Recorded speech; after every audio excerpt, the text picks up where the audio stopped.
একটা গোল আমার থেকে অনেক ভালো লাগছে। হামজা ভাই আসলে ওয়াও হে। I love you. Bangladesh Hong Kong ম্যাচের হাইপ, সেই হাইপে পুরো গ্যালারি উচ্ছ্বসিত। সেই হাইপ বোধহয় ছুঁয়ে গিয়েছে রিপন মিয়াকে। রিপন মিয়াও খেলা দেখতে এসেছেন, কতখানি উচ্ছ্বসিত আসলে এই বাংলাদেশের ম্যাচ, হামজা ইফেক্ট সব কিছু নিয়ে বাংলাদেশের ফুটবল একটা নতুন সময়ে মনে হচ্ছে, কতখানি এক্সাইটেড? আমি খুব এক্সাইটেড, আমাদের বাংলাদেশ দলটা জিতবো, হামজা ভাই আমাদের গোল দিব, এটা আমি দেখার জন্য খুব আগ্রহ।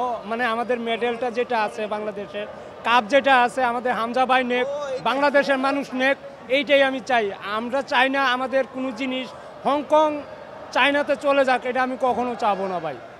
হামজা তো একটা গোল দিয়েছে একেবারে শুরু থেকে, তখন দেখছেন এই একটা গোল আমার থেকে অনেক ভালো লাগছে। হামজা ভাই আসলে ওয়াও হে।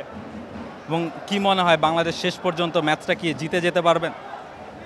আশা করি জিতে যাবে ইনশাআল্লাহ, সব আল্লাহর ইচ্ছা। এবং ম্যাচের 2-1 দিন আগ থেকে দেখছিলাম যে আপনি বারবার পোস্ট দিচ্ছিলেন, বলছিলেন যে খেলা দেখতে আসবেন, সবাইকেও আসতে বলছেন। এই যে একটা উত্তেজনা, একটা ম্যাচের আগে 2-3 দিন ধরে হাইপটা, মানে ফুটবলের এই হাইপটা কেমন লাগছে? মানে আমাদের গ্রামে ফুটবল খেলা হইলে এই গ্রাম এই গ্রাম মানে মাঠ ভরে যাইতো, তখন আমি শহরে আইসা এই প্লেসটা পাইতেছি, মানে সবাই আইসে ফুটবল খেলা দেখার জন্য। ফুটবল খেলার যে আনন্দ, যে আগ্রহ, এটা সবাই অনুভব করতেছে, আসলেই অনেক মজা।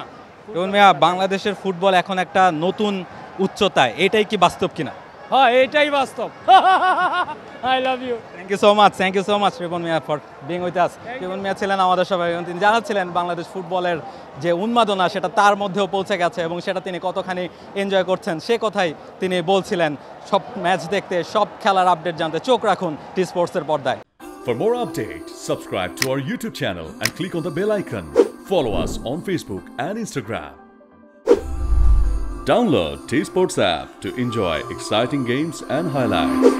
Visit tsports.com.